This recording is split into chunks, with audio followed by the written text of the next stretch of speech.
Alors, nous avons commencé avec la cérémonie d'ouverture, à l'occasion de laquelle le professeur Abdoulaye Cissé a donné la leçon inaugurale. Et donc, il est revenu sur trois aspects principalement. C'est la gouvernance et la régulation de l'intelligence artificielle qui doivent être réorientées. Il est revenu sur la matière, c'est-à-dire les règles de droit qui doivent être revues, réadaptées. Et il est revenu sur les professionnels du droit qui doivent se réadapter, se réinventer face à l'intelligence artificielle. Sur les enjeux, vous pouvez revenir sur les enjeux de l'intelligence artificielle? Oui. Les gens en parlent beaucoup.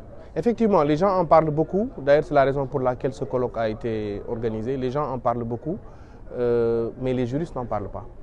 Et tout revient vers le droit. Le droit finit par tout réglementer, par tout réguler, par tout encadrer. Il faudrait que les juristes s'intéressent à la matière, qu'ils connaissent déjà de quoi est-ce qu'il est question, parce qu'on parle tous d'intelligence artificielle, mais beaucoup savent de quoi est-ce qu'il s'agit. Ensuite, une fois qu'on a compris l'intelligence artificielle, il faudrait maintenant que les juristes se l'approprient. Il n'est pas seulement question de réglementation, de régulation, il est aussi question d'utilisation de l'intelligence artificielle par les professionnels du droit, qu'ils soient avocats, magistrats, conseillers des affaires, facilitateurs, comme le disait le professeur Abdoulaye Cissé. Donc l'idée, c'est de voir comment faire de sorte que l'intelligence artificielle serve et non à service. Voilà. Puis revenir en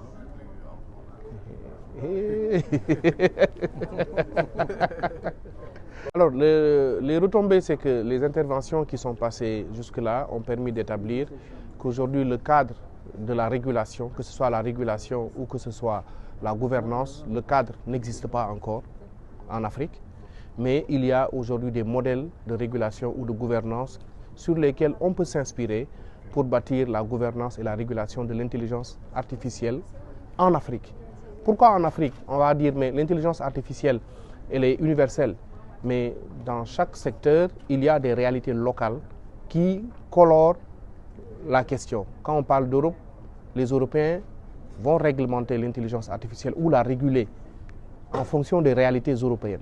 Donc l'idée pour nous, c'est d'éviter que l'intelligence artificielle en Afrique ne soit colorée par des réalités autres que celles qui nous sont propres. C'est la raison pour laquelle nous avons un focus et vraiment une orientation africaine de l'intelligence artificielle et du droit des affaires africain. Voilà, c'est tout cela. Merci.